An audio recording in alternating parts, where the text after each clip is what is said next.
Can you take a 50-year-old barn-find Honda and expect it to still climb mountains after some repair?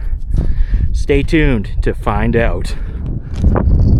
As you can tell, this thing was a total barn find. It's a 1972 XL250, believed to have been sitting since sometime in the 80s. I traded my old snowmobile from the Cheap Sled Challenge for it, which is fitting because this is my Warrior for the upcoming Cheap Bike Challenge that we're going to be doing.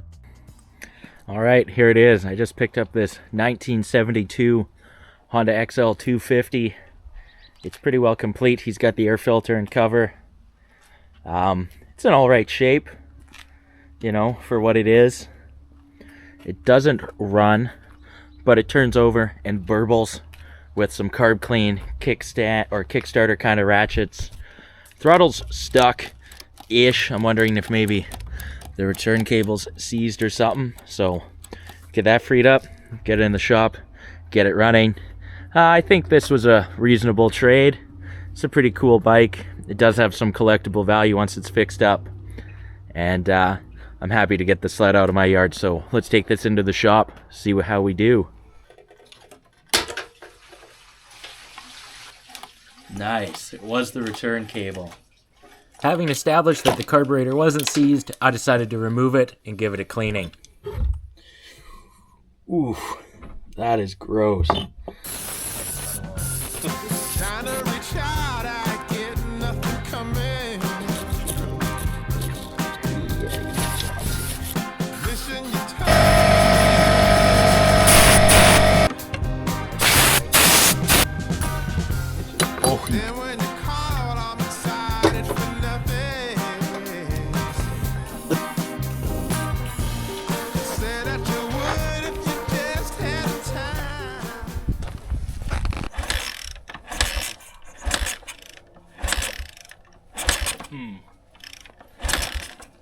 Well, I won. Jake had guessed at least 20 kicks, whereas I'd been optimistic with 5 kicks, and, well, as you'll see, the number was far greater than either one of those guesses. That's going. Oh.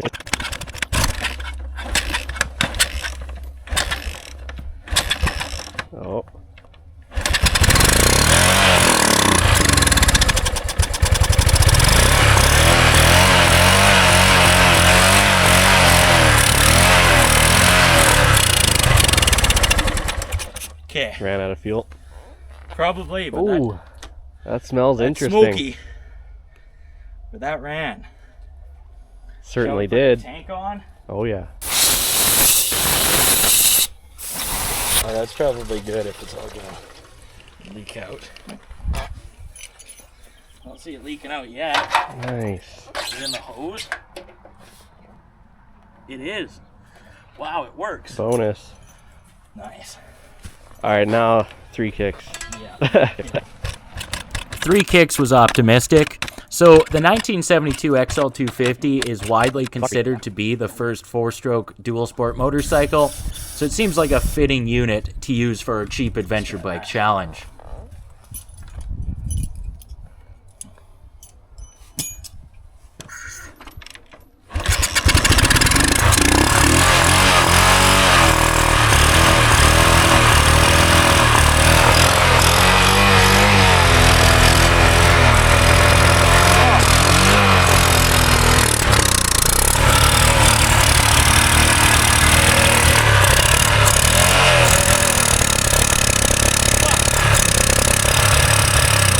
If you pay close attention to the video here, you can actually see acorns shooting out of the exhaust pipe here.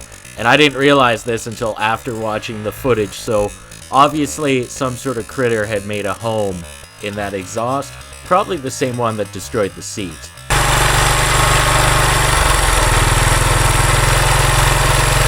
It's running okay now.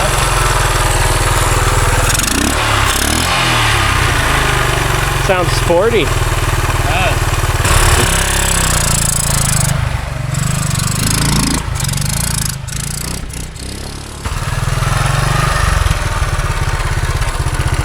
Kilometers does not feel realistic yet. Alright, so now that we've established that this thing actually runs and runs pretty good, I've gone ahead and ordered some parts. So, Gone ahead, got some new cables coming, they're all shot. Got a carb kit coming, Kickstarter gear, spring for the rear brake, as well as some odds and ends, fork seals, grips, that kind of stuff. And I still have quite a bit of budget left over. Now, what I need to kind of tackle today is this seat has no foam. It's shot, cover's shot. Buying a new seat would kill my budget, so I'm going to try to cut out a chunk of foam and redo this cover with the vinyl and foam out of my old Enticer seat. And then another thing I'm going to do today, these controls, these bars aren't awesome. Controls are these plasticky ones. So I'm going to take some controls off of my other bikes, swap out the bars, try to make it have good levers. And, you know, there's some spots where someone oversprayed a bunch of silver paint here, so I might try to touch that up with a rattle can, just get this thing cleaned up. So let's get to work. With this bike being purchased for the Cheap Bike Challenge, I am limited in what I can spend. For this year's challenge, we have a grand total budget of $1,000 bike and repairs. And if we assume that the sled I traded for this was worth $600, I only have $400 to fix this thing, which resulted in some creative fixes such as my seat, as you'll see. I'm going away.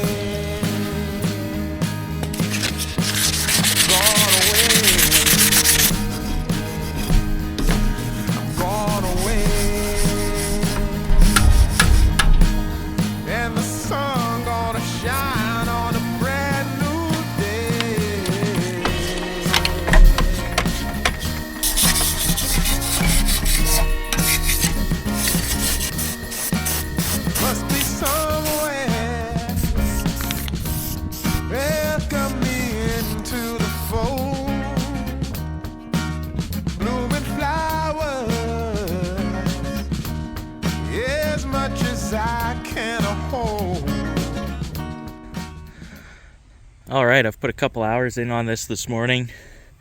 Polished this up, painted the back, kind of cleaned up the tank, got these bars on here, painted the exhaust, and it's looking quite a bit better. I'm feeling a lot better about it. So I think if I can get a seat that works, I'll be all set. So that's my next challenge.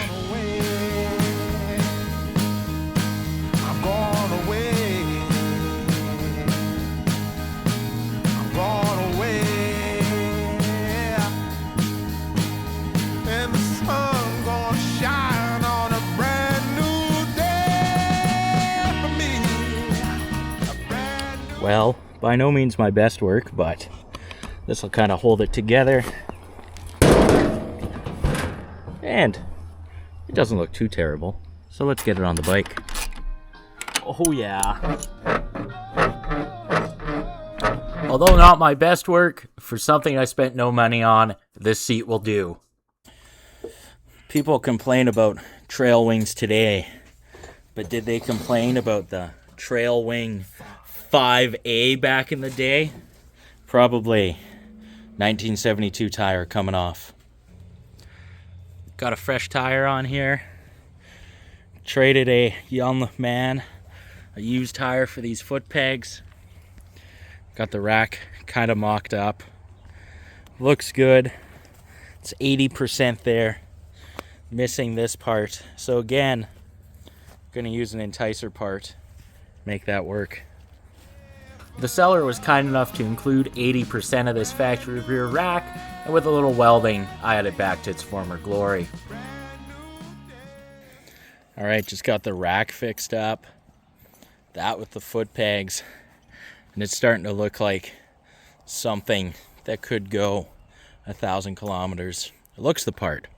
Doesn't run the part, so valve adjustment, Kickstarter fix, another carb rebuild, maybe some electrical work. Let's get into it. All right, just got this cover off. Not a total disaster. So now put in some Kickstarter gears that are used and hopefully maybe better than what came out of it. All right, so I took this apart and the ratchet actually looks okay, but it's like a piece there broken off, and my eBay special, I thought this was stripped out, But it came with one of these, and this has the extra part on it, so let's swap this out. Maybe that's my problem. All right, so we got this cover back on. Hopefully the Kickstarter works. Doesn't seem to ratchet. It really wasn't as broken in there as I thought it was going to be. So I'm wondering if it was just it sat for so long it was sticky because it wasn't lubricated. So anyways, I wanted to get a new spring for this brake lever, but it was cheaper on eBay to get a whole pedal. So I got that for 20 bucks, pedal and spring. That's good. This tachometer cable isn't really a showstopper, but this stock one was broken. And guys want like 150 bucks on eBay for these. But I figured every Honda cable, tack cable's got to have the same ends. So I got this one on Amazon. I think it's for like a shadow or something. I'll put it up on your screen. It was only 25 bucks. Seems to work. So now my coil's super rusty, so I'm gonna take this off, clean up all the rust, get a good contact, probably replace the condenser there and get the points going, then do the valves, go back into the carburetor, and then hopefully it runs a little better. So let's get into it.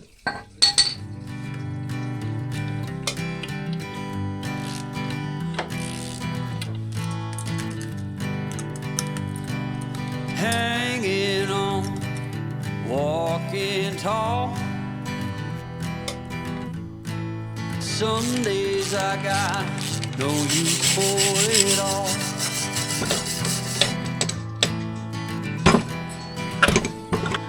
Working hard, making less. Some days are bad, bad at best.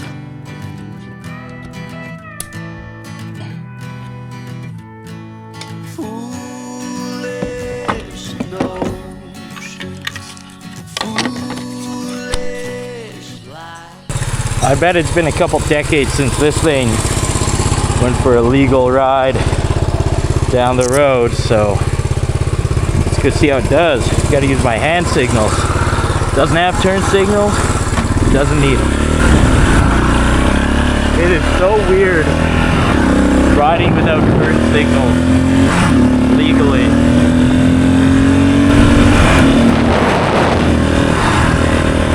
Wow, what a beauty. 54 years old, going down the road again. Wow, what a gem.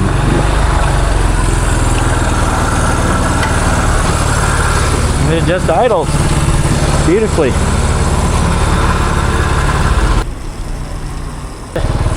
First highway run, 0 to however fast it goes, which I have a feeling is about the speed limit.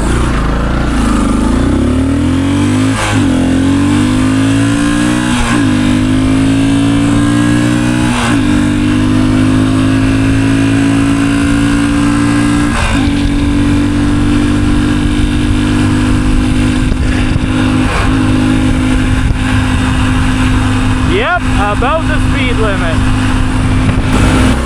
Alright, first trail ride. Oh, it's muddy, wow. Good thing I didn't wear dirt bike boots. Ah!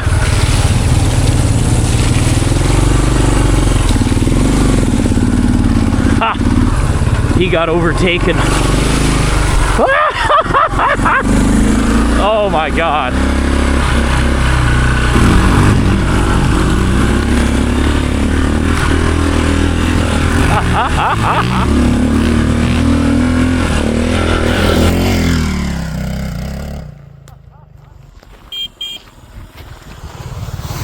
Oh yeah.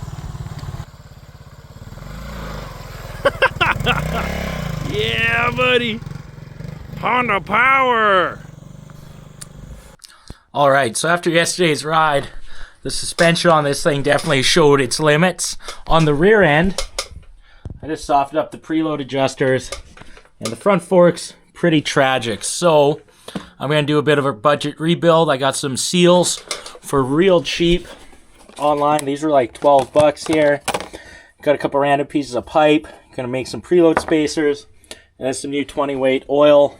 This Lucas Oil stuff, they sell it at auto parts stores. It's way cheaper than the stuff at the dealership. and it works decent, so let's get into this.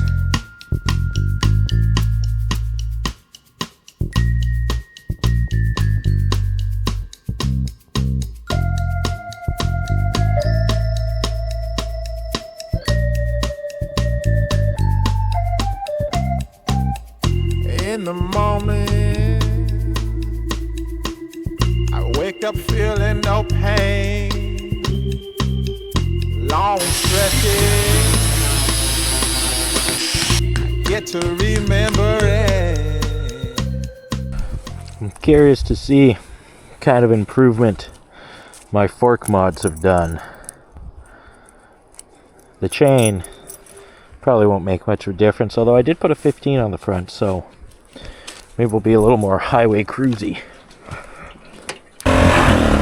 Alright, so with a lot of luck and a little mechanical skill, I'm hoping to get to the top of that mountain right there.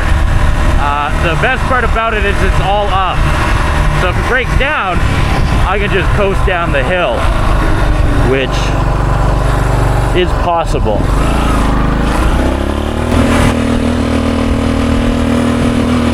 Another thing I'd like to point out is that the Jeep sled that I traded this for did make it to the top of this mountain. Absolutely barely. I did kind of have to push it up. So, see if this thing can hold up against the benchmark set by the sled.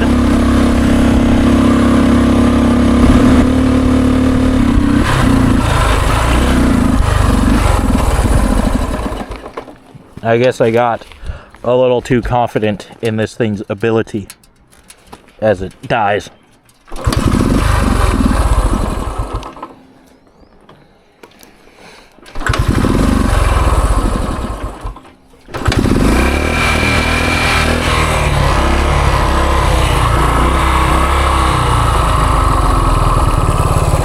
Weird, that's almost like a fuel issue or something.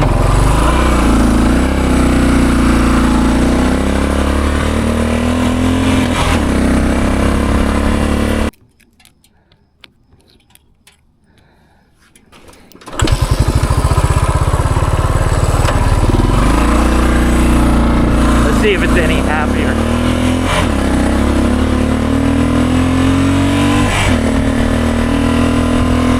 It actually does seem quite a bit happier just that half turn in.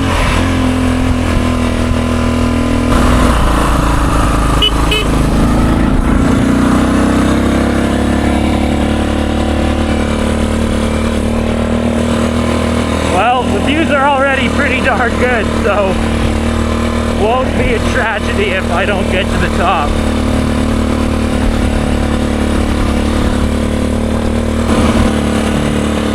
Alright, now that we've gained some elevation, the bike isn't super happy again.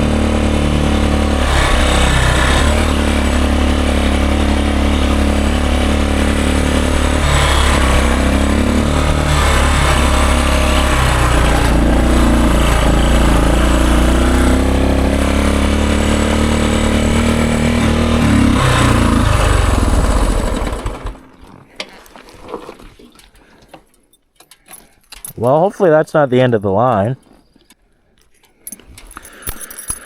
Alright, there's another half turn in. I believe the factory setting is only half a turn out.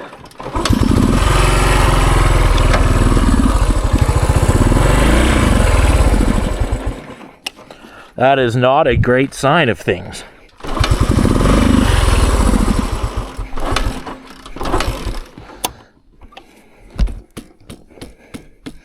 Maybe a sticky float. Oh, come on. You got so far, Honda.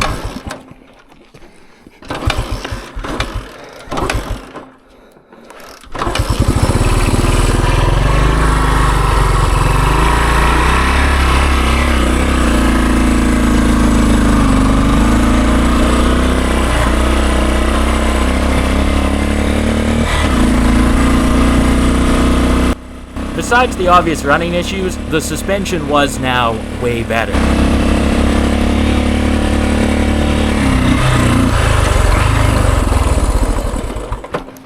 Oh, lost it again.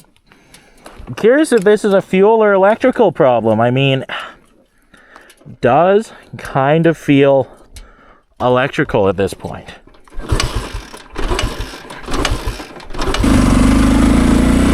But with the electrical, so I've replaced the coil, I've replaced the condenser twice, replaced points. I'm basically at the top, like, thing's got to get me to the top.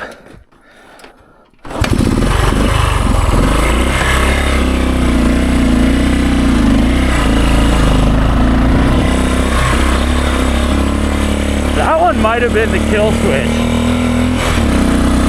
It was just kind of half off. Quite frankly, it's a 50-year-old bike with, you know, quite a bit of use.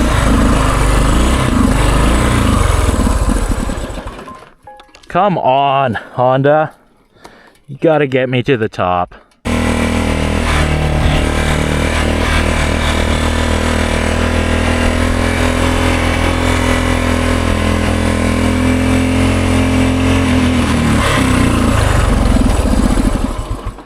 Come on, one last hill climb.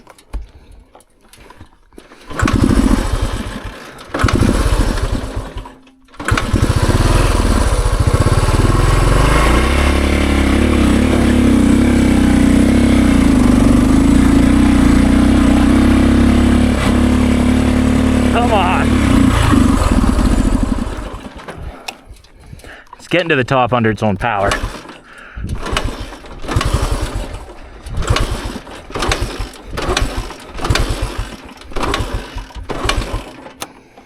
Maybe not.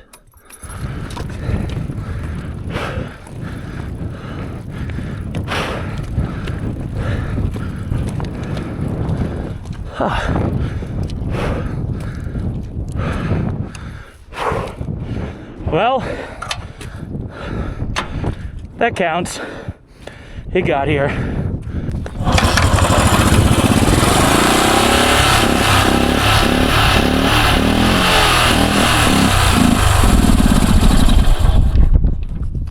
Kind of seems like a sticky float almost, so I'll investigate that.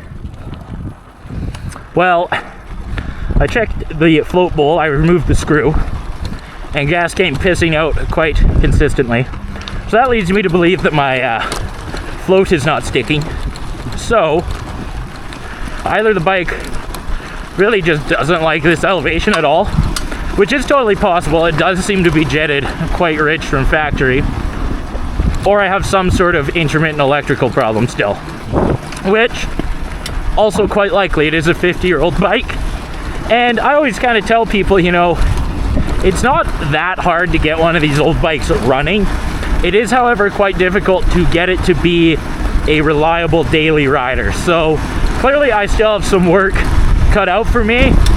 There's a reason I chose a riding destination that was entirely uphill on the way, so that I could do this on the way down. Well, that sounds like a bike with no spark to me. You know,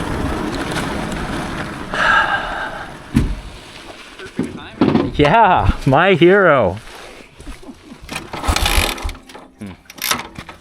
Oh well, back to the drawing board. Back at home, I tried a known good coil and condenser setup, and when that didn't work, I resorted to tracing wires.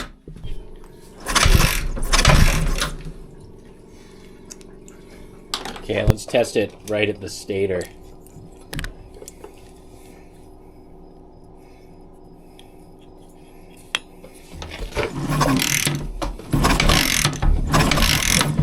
Alright, I got power at the stator. So maybe I just have a short somewhere between there and there. No way. No way. There's some tape on there.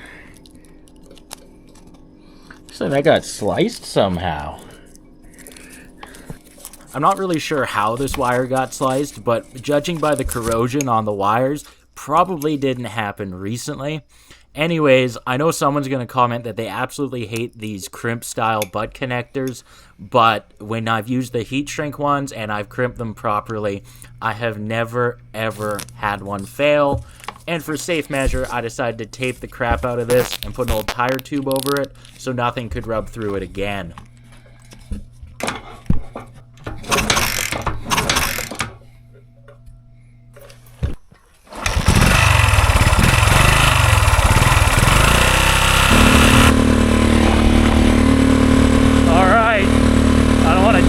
But I'm liking my chances more than last time. To test if this fixed worked, I took this on one of our big Tuesday night group rides, and the results speak for themselves.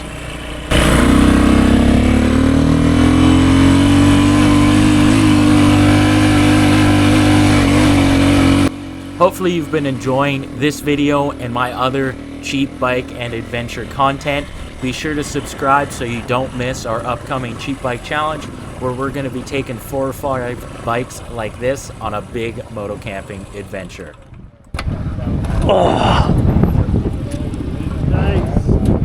Man, how does your back feel after coming up all that with this suspension? Broken. Yeah. But Dude, I made it. Made it to 7,200 feet, man. That's right.